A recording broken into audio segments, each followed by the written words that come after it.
En français, ou les scientifiques, ou ceux qui ont réfléchi, appellent cela, puisque c'est un phénomène qui est très courant, on appelle ça les esprits succubes et les esprits incubes. Les esprits succubes et les esprits incubes. Alors quand on parle des femmes et des maris de nuit, l'homme de Dieu est allé jusqu'à nous dire, on en a parlé, ça fait je pense la semaine passée, il est possible même d'avoir un mari de nuit ou une femme de nuit, mais de ne jamais avoir un rêve dans lequel vous retrouvez des activités sexuelles et à l'issue desquelles vous vous retrouvez souillé. Genre, vous êtes mouillé dans votre culotte, mouillé dans votre pantalon, vous avez mouillé votre lit. Il est possible de pouvoir n'avoir jamais vu cet esprit dans un quelconque songe, mais d'être marié avec. Dieu a décidé, je dis à quelqu'un, Dieu a décidé de vous libérer totalement. Amen. Il est expert dans ça. Mais j'aimerais juste vous dire ceci. Quand on parle d'esprit de femme ou esprit de mari de nuit, vous dormez le jour ou la nuit, vous rêvez d'un homme qui vient, une femme qui vient, qui change de visage, qui couche avec vous, des fois même qui viole certains, dont à leur réveil vous allez voir qui ont des griffes sur eux. Une femme que je connais dans notre quartier, elle était venue confesser, elle m'a dit: papa, moi j'ai perdu ma virginité, mais ce n'est pas un homme qui m'a déviergé. Elle dit: c'est dans un rêve, un homme est venu, il a couché avec moi, la porte de la chambre était fermée, mais je me réveille, j'avais du sang partout, personne n'est entré dans la chambre, mais c'est après un rêve que j'ai eu à voir cela.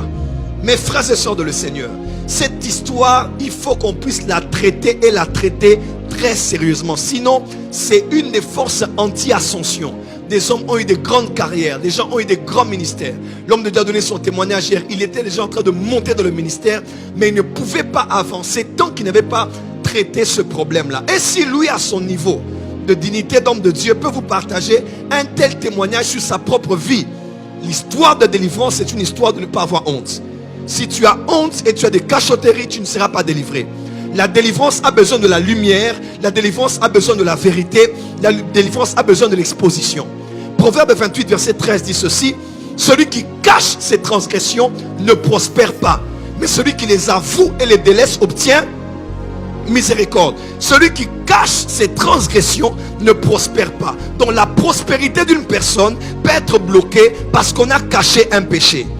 Un péché caché a le pouvoir d'immuniser, d'immobiliser, de ralentir le processus de la prospérité que le sang de Jésus a apporté dans ta vie, que la Sainte Seine a apporté dans ta vie, que la promesse de Dieu a apporté dans ta vie, que la vie de Dieu Zoé a apporté dans ta vie.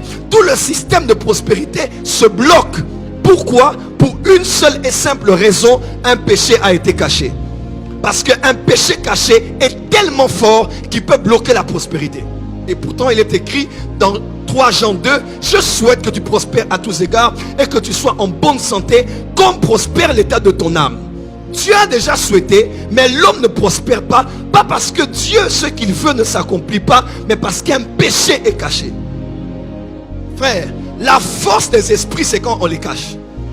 La force d'un mal, c'est quand on le cache. Voilà pourquoi quand tu veux ta délivrance, il faut accepter d'exposer certaines choses. Surtout quand ça vient de toi-même. Et accepter d'exposer certaines choses. Je décrète et déclare cette semaine, tout ce qui s'est caché. On a prié 40 jours, mais des choses sont encore restées. Cette semaine, la lumière va les exposer. Amen. Je dis, la lumière va les exposer. Amen.